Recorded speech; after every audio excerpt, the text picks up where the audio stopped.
लोकसभा चुनाव के बीच भ्रष्टाचार एक अहम मुद्दा बन गया है। केंद्रीय एजेंसियां लगातार भ्रष्टाचार के खिलाफ एक्शन ले रही हैं। देश में ईडी और सीबीआई का एक्शन जारी है, लेकिन विपक्ष का आरोप है कि मोदी ने चुनाव की वजह से जांच एजेंसियों को उनके पीछे लगा दिया है। ये लूट मोदी ने बंद की है और इसलिए मोदी पर उनका गुस्सा 7वें आसमान पर है और इसलिए कुछ भी बोलते जा रहे हैं। प्रधानमंत्री मोदी के इस बयान से साफ है कि देश में राजनेताओं को टारगेट कर एक्शन नहीं लिया जा रहा, लेकिन आम आदमी पार्टी न सिर्फ मोदी और एजेंसियों पर सवाल खड़े कर रही है, बल्कि अब दिल्ली में राष्ट्रपति शासन की साजिश का भी आरोप लगा रही है। पिछले एक हफ्ते से एलजी साहब बार बार बेबुनियाद चिट्ठियां एमएचए को लिख रही हैं। मुख्यमंत्री के निजी सचिव को हटाया गया है। ये सारे इस बात के लक्षण हैं कि दिल्ली की चुनी हुई सरकार को गिराने की कोशिश हो रही है। हर बात में संवैधानिक संकट की बात जो कही जा रही है बार बार एलजी साहब द्वारा, इससे साफ संकेत होते हैं कि एक षड्यंत्र के तहत दिल्ली में राष्ट्रपति शासन लगाने की तैयारी भारतीय जनता पार्टी की केंद्र सरकार कर रही है। आपके इन आरोपों पर बीजेपी की तरफ से पलटवार किया गया। बीजेपी नेताओं का कहना है कि दिल्ली के मुख्यमंत्री का इस्तीफा न देने की वजह से यहाँ संवैधानिक संकट खड़ा हो रहा है। दिल्ली की जनता को बचाने के लिए जो भी जरूरी होगा वो सब किया जाएगा। इन जो सत्ता का लोभी जेल से सरकार चलाना चाहते, जेल से सरकार चलाना प्रशासनिक तरीके में, प्रशासनिक ढांचे में संभव नहीं। वो कुर्सी से चिपके रहना चाहते हैं, इसलिए दूसरे को सीएम पद पे लाना भी नहीं चाहते और दिल्ली का काम रुका हुआ है। भ्रामक बयानबाजी करने से इनकी चोरी और जो झूठ है वो छुप नहीं सकता। मुझे मालूम है कि सरकारी बंगले कम हो, उस राजमहल कम हो, सरकारी गाड़ी कम हो, आपको सोने नहीं देता, आपको तंग करता है, इसलिए आप मुख्यमंत्री का पद छोड़ना नहीं चाहते। दिल्ली में एक तरफ जहां राष्ट्रपति शासन की आहट पर सियासी महाभारत छिड़ी है, तो वहीं दूसरी तरफ बंगाल में भी बिगड़ते हालात को देखते हुए बीजेपी ने राष्ट्रपति शासन की मांग उठाई। बीजेपी ने बंगाल को आतंकियों के लिए सुरक्षित ठिकाना बताया। बंगाल में मां, माटी, मानुष, सांसद, एनआईए, ईडी कोई सुरक्षित नहीं है।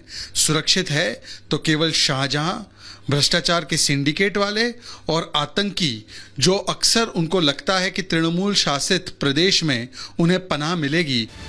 बीजेपी के इन आरोपों पर बंगाल की सीएम ममता बनर्जी की तरफ से भी पलटवार किया गया। ममता ने पूर्वी मिदनापुर से हुई 2 आतंकियों की गिरफ्तारी में अपने योगदान का भी जिक्र किया है। प्रधानमंत्री की बोले गए 2024 में का बाद हम चुन चुन के सबको हम अरेस्ट करेंगे, जेल में ले जाएंगे। पहले आपको बीजेपी चोर को पकड़ो। एक देश जेल खाना नहीं है।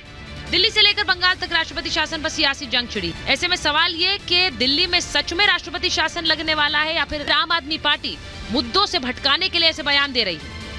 सवाल ये भी कि दिल्ली पर तो सभी बोलते हैं, लेकिन बंगाल पर विपक्षी दल चुप्पी क्यों साध लेते हैं? क्या बंगाल में राष्ट्रपति शासन की जरूरत है? Bureau report, Republic Bharat.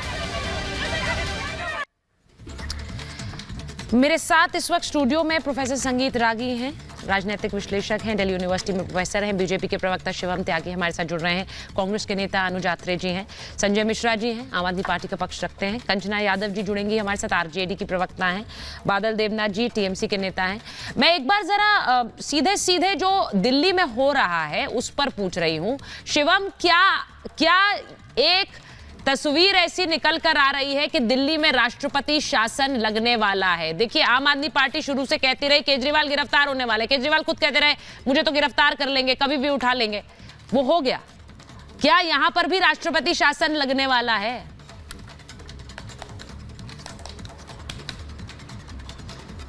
देखिए सुचारिता जी, दिल्ली में जिस तरह की व्यवस्था इस समय है, मैं मानता हूं कहीं ना कहीं पूरी दिल्ली को, देश की राजधानी को एक तरीके से ठप करके छोड़ दिया है। आम आदमी पार्टी के लोगों ने जिस तरीके से अराजकता फैलाई हुई है, जो माहौल है, और जिस तरीके से अरविंद केजरीवाल ना अपनी कुर्सी छोड़ना चाहते हैं, ना अपना शीश महल छोड़ना चाहते हैं, सिर्फ और सिर्फ दिल्ली को पूरे तरीके से एकदम ठप कर दिया है उन्होंने। स्थिति बहुत साफ है, जिस तरीके से कानून व्यवस्था एकदम चरमराई हुई है, जिस तरीके से एक लॉलेसनेस है, जिस तरीके से स्थितियां सरकार की बहुत खराब है। कोई भी फाइल ना तो मुख्यमंत्री तक पहुंच पा रही है, ना मुख्यमंत्री कम्युनिकेट कर पा रहे हैं, जो कि प्रैक्टिकली संभव ही नहीं है। जो स्थितियां इस समय दिल्ली में हैं, उनको देखते हुए हालात बहुत साफ है। केजरीवाल को कहीं ना कहीं इस पर जवाब देना पड़ेगा, दिल्ली की सरकार को इस पर जवाब देना पड़ेगा।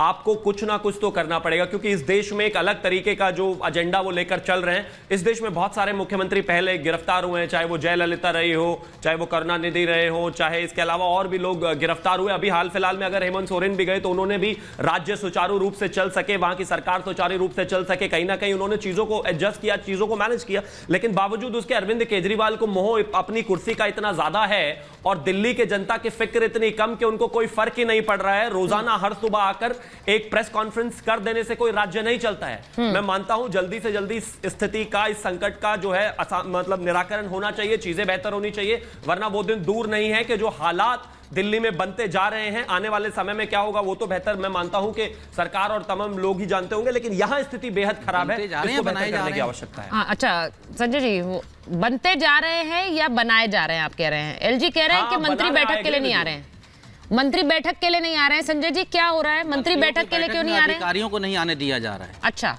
मंत्रियों के बैठक में अधिकारी नहीं आ रहे। अभी से कहते हैं योर वर्जन वर्सेस माइन, और वो एक बात कहेंगे, जो आप बोल दूसरी रहे हैं बात कहेंगे। सुचारिता हाँ। जी, बिल्कुल फैक्ट है हाँ। कि दिल्ली को ठप कर दिया है। किसके द्वारा? एलजी साहब के द्वारा। किसने किया?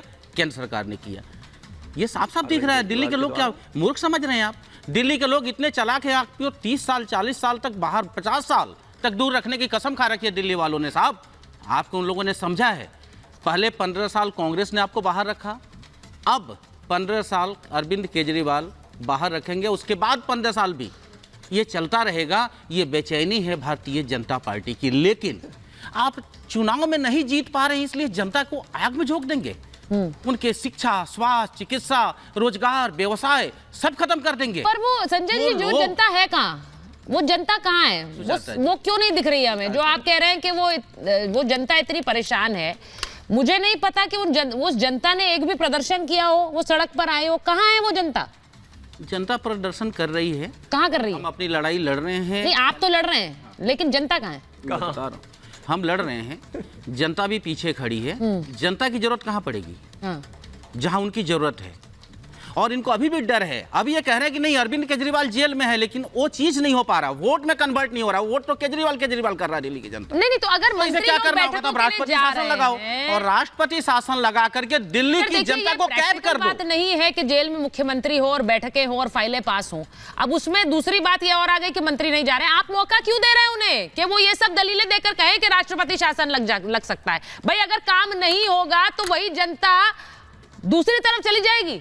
ये होता है। अच्छा, चलिए। उनको अपने काम से मतलब है, कौन करेगा काम? बीजेपी वालों से एक बात पूछिए। हाँ, चलो ठीक है, आज तो अरविंद केजरीवाल चलो 2013 जीत गए, 20 जीत गए, लास्ट चलो चल रहे हैं उनका, केजरीवाल हो रहा है। उसके पहले तो आप 15 साल बाहर रहे, कांग्रेस ने बाहर करके रखा था, लेकिन आप केंद्र में नहीं थे, इसलिए आपका कुछ चल नहीं पा रहा था। ये भारतीय जनता पार्टी को टीस है। इनके जो केंद्रीय नेतृत्व है, इसको एक टीस है कि जहां दिल्ली में मैं बैठा हूं, यहां एमसीडी भी हार गया। दिल्ली विधानसभा तो जीते नहीं पा रहा हूं मैं पिछले 6 चुनावों से, लेकिन मैं एमसीडी भी हार गया। ये जो दर्द है इनको, वो जनता को भुगतना पड़ रहा है और ये दुर्भाग्यपूर्ण है। मैं कहता हूं आप ताकतवर हैं सत्ता में, लेकिन उसका दुरुपयोग मत कीजिए। भारतीय जनता पार्टी और नरेंद्र मोदी की सरकार जिस तरह से दुरुपयोग कर रही है, मुझे लगता है उसका, मुझे